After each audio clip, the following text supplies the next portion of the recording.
ഭാരതത്തിനെതിരെ തിരിഞ്ഞതിന് പിന്നാലെ പാകിസ്ഥാനിൽ ആഭ്യന്തര സംഘർഷങ്ങളും രൂക്ഷമാവുകയാണ്. പഹൽഗാം ഭീകരാക്രമണത്തിന് പിന്നാലെ പാകിസ്ഥാനിലുണ്ടായ സ്ഫോടനത്തിൽ പാക് സൈനികർ കൊല്ലപ്പെട്ടു. പഹൽഗാമിലെ ഭീകരാക്രമണത്തിന് പിന്നാലെയാണ് പാകിസ്ഥാനിൽ വൻ സ്ഫോടനമുണ്ടായത്. ബലൂചിസ്ഥാനിലെ ക്വറ്റയിൽ നിന്നും 30 കിലോമീറ്റർ അകലെ മാർക്കറ്റ് ചൗക്കിലാണ് ആക്രമണം. ഇതിന് ദൃശ്യങ്ങൾ പുറത്തു വന്നിട്ടുണ്ട്.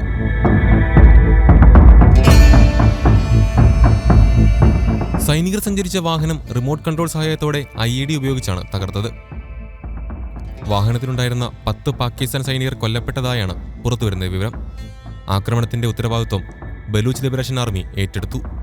പാകിസ്ഥാനെതിരായ പ്രവർത്തനങ്ങൾ തുടരുമെന്നും BLA വ്യക്തമാക്കി. ബലൂച്ച് ലിബറേഷൻ ആർമിയുടെ സ്വാതന്ത്ര്യ സമര സേനാനികൾ നടത്തിയ ആക്രമണത്തിൽ ഒരു ശത്രുവാഹനം പൂർണ്ണമായും നശിപ്പിക്കപ്പെട്ടു. വാഹനത്തിലുണ്ടായിരുന്ന 10 പാകിസ്ഥാൻ സൈനികരെ വധിക്കുകയും ചെയ്തു. അധിനിവേശ ശത്രു സൈന്യത്തിനെതിരായ തങ്ങളുടെ പ്രവർത്തനങ്ങൾ തീവ്രമായി തുടരുമെന്നും BLA പ്രസ്താവനയിൽ പറഞ്ഞു.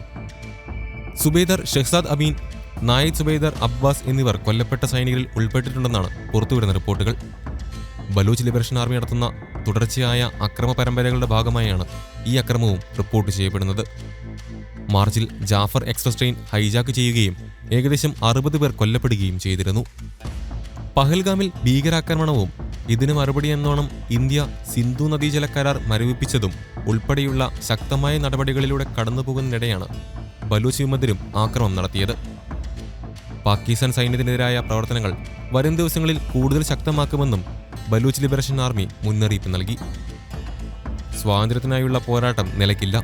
സർവ്വശക്തിയും ഉപയോഗിച്ച് ഞങ്ങൾ ശത്രുവിനെ ലക്ഷ്യം വയ്ക്കുന്നത് തുടരുമെന്നും അവർ വ്യക്തമാക്കി.